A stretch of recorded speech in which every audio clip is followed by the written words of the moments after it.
Today, we're going to be making a treasure grabber. How do you think it works? All right, let's roll up our sleeves and get to work.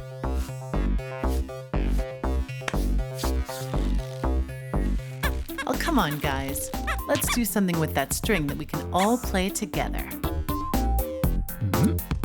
You'll need some scissors, some tape, some cardboard, some straws, a magnet, some paper clips, some wool or string, and some colored pens. First, we're going to take our cardboard and cut out a big rectangle shape. Then I'm just going to cut this straw down.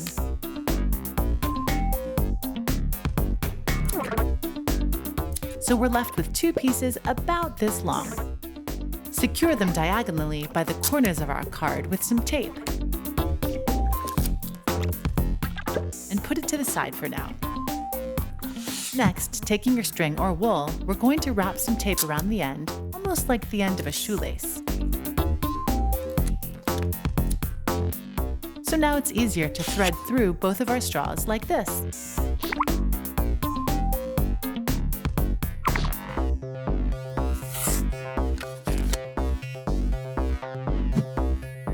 Now we can pull this middle bit up and secure it to something that we know won't move. There we go. Thanks, guys. Now, if we pull the other ends of the string together, it moves up on its own. The plastic straws are gripping the string due to friction. Friction is a force that resists motion or movement. It slows down or stops a moving object. All right, let's make this a little bit more interesting. We can take our magnet and secure it like this with some tape. Put another bit on just to make sure. And then we can make a game out of it by putting a load of these paper clips or magnetic objects down so we can try and pick them up with the magnet.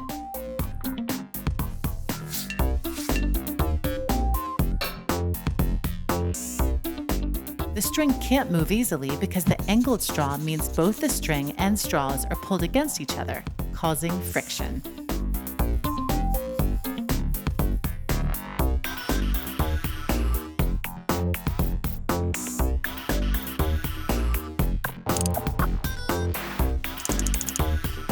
Oh, what have you caught? Oh, that's a good idea.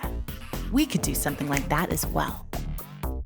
Taking some paper clips, we're going to mark out 4 points on this piece of cardboard. And bending this paper clip out, we're going to punch some holes in each of the spots that we've marked. Careful not to poke your fingers with this one.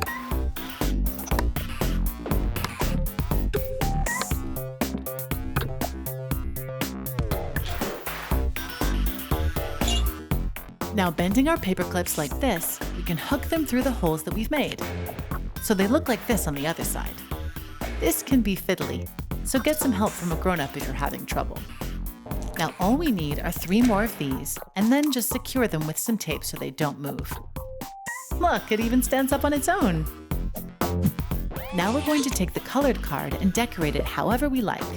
I'm going to decorate mine with some dials and some squiggly lines.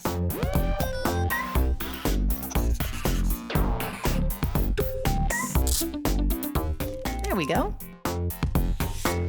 Now, taking the rest of our paper clips, I'm going to fold them out like this. Do the same thing to all of them and set it up just like before.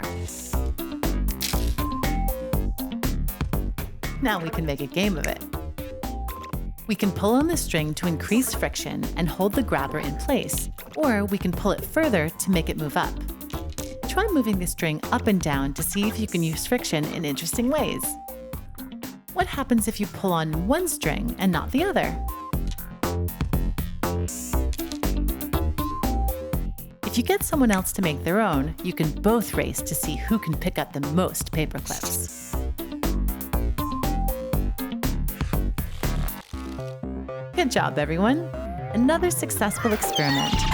Did you learn something new today?